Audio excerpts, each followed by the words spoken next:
Christopher Consulting, helping you gain access with the best legal support that you deserve. We've got a story. Rewrite yours. I'm from Soweto, right? Okay. Okay, except us, the Zulus, Yes. we don't have a train station.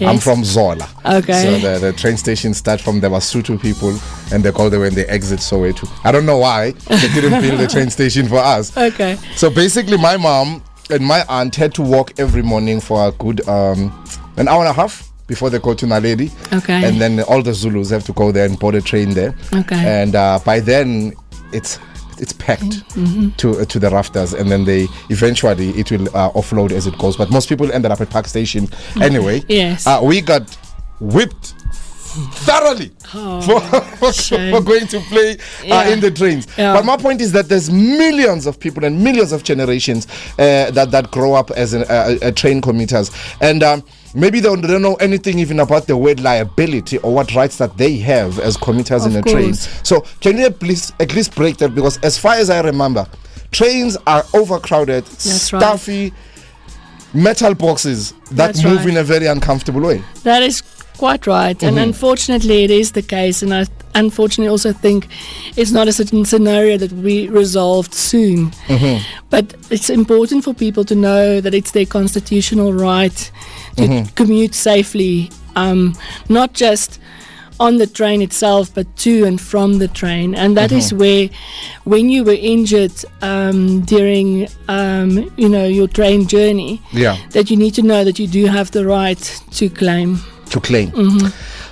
Break for me in detail. Try to water it down. What is exactly the public liability claim?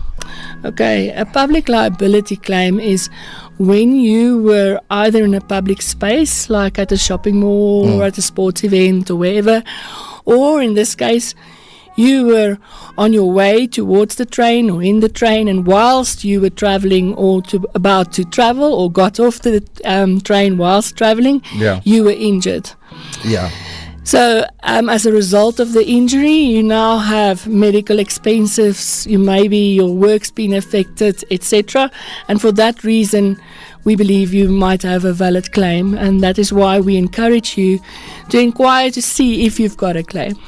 Yeah, I think what we're going to try and do next week, you are coming to have a conversation with us next week, right? I am, yes. What I'll ask from you is look into the other factors that maybe may not qualify for a public liability claim. Okay. You got people doing train surfing. I've seen school uniform kids sitting on the engine in front, literally in front of the driver of the train, and going. And I don't know how many parents know that. I mean, I've seen school uniforms from Langlagte Technical kids riding this way. So we need to look into the things that would not qualify people, because those are things that I'm sure even Brasa does not approve of, and they happen anyway. Yeah. Going as far back as our pre-democracy partial civil war that we had when people were being thrown out of trains for political reasons. Maybe what we do next week is that we kind of like a bit touch into that so people know when to claim and when not to claim. Obviously, if it's injury that you've obtained because of your self-inflicted situation that you've put yourself in, like riding in front of a train,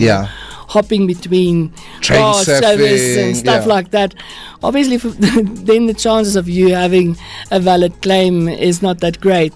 Stuff riding. Are there even cameras in these train stations? I think you just want to get back at the fact that you got a hiding as a child doing all of these things. When this is a time in the 80s when you were everybody's kid. Of course. If you were even seen looking at a train, you got a whipping, especially with us the Zulu kids, because you have to explain the first place.